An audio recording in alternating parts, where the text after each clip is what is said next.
Get ready to rock radio. Music you want to hear.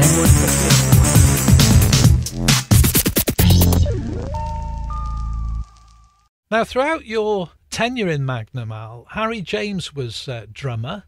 Mark Stanway was the keyboard player. Now, Harry James was really torn between Magnum and Thunder, who themselves were having something of a renaissance over the last 20 years, and they're going from strength to strength.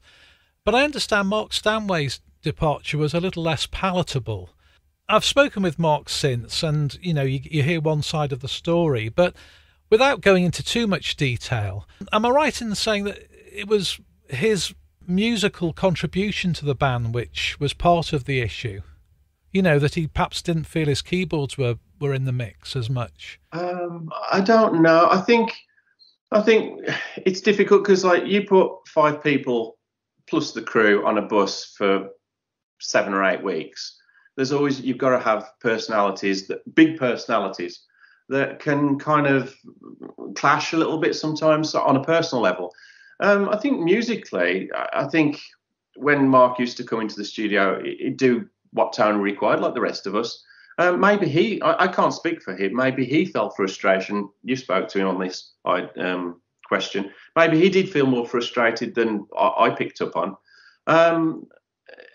So, yeah, there are questions that everybody asks. And when Mark left the band, it was a bit of we were actually on tour at the time, and there was a friction happening. So something had to break at some point, and it was Mark's choice. He just had enough, and that's fair enough if you make that choice and you stand by it. And he's gone on to do other stuff, and he's still, he's a big Magnum fan himself. I'm sure, he still stands up for the band and what he's done in the band. He's very proud of what he's done. But there was a friction that you could feel, and I think it was right at the time for him to leave. And I think it felt it was right for him. So during that tour, which you mentioned, it wasn't long before, you left the band, obviously for different reasons, which we'll come on to. That must have been a bit unpleasant, really, because it was right in the middle of dates, wasn't it? And you had to have Rick Benton stepping in at the last minute, didn't you, for that? It was a bit of a moment, yeah. Because we just come off, I don't know what show it was, and Mark come into the dressing room, picked up his bag, and just went, and I didn't know. And then the next thing I know, about an hour later, Tony went, right, we need to find what we're going to do. I said, what's going on? It's like, Mark's got off the bus and he's gone. And I was like, oh, okay. And within, I don't know, 6-8 hours, Rick was involved. He was at the studio because we were traveling. I can't remember where we were traveling. We were on the bus, and people were sending music files here, left, right, and centre. And Rick was at the studio scoring the show out. Literally, he was sitting there with Sheena, listening to the show, scoring it all out, putting it on his iPad. Turns up to sound check and plays the show. And I was just like, this. I mean, I can't read music like that. I mean, I struggle. But he was just like, I've never seen anybody he must have been so nervous to come in and have so many eyes on him. Maybe someone, some people were like, no, it's not Mark. But after 5 minutes, just went, I'll do me. The guy is so good at everything he does. And he's such a nice guy to work with as well. So laid back. His feet are going like this underneath, but he's cool as a cucumber on top. I got a lot of time for Ricky. He helped us out, and he's brought so much to the band. Generally speaking, how much rehearsal time did you get with the band? Was it just a few days before the tour? No, most of the time it would be, back when Harry was drumming, because he was off with Thunder a lot, we'd have to kind of really watch the schedules.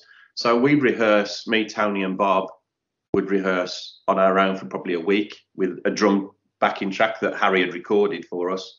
And we'd rehearse like that. And Mark would be there, obviously.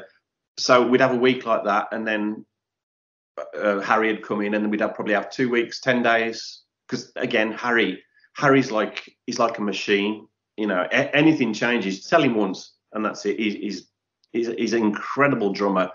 Even after 2 weeks of rehearsal, he'd come in and go, "Hey guys, you're playing that wrong." Are we? And he's like, "It's this." And he'd tell you the chords, the notes, or he'd even sing a harmony. If I've got a harmony wrong, he'd go, "Oh, you want to sing it like this?" He was incredible. This is what's so amazing about all the musicians that have come through Magnum. They're so clued up. We've come full circle because we mentioned at the start that you still do layouts for the band, graphics, and the social media. Now, are you an avid collector of their merchandise? I have got most. I've got most of it because I design a lot of the merch, pretty much all of it.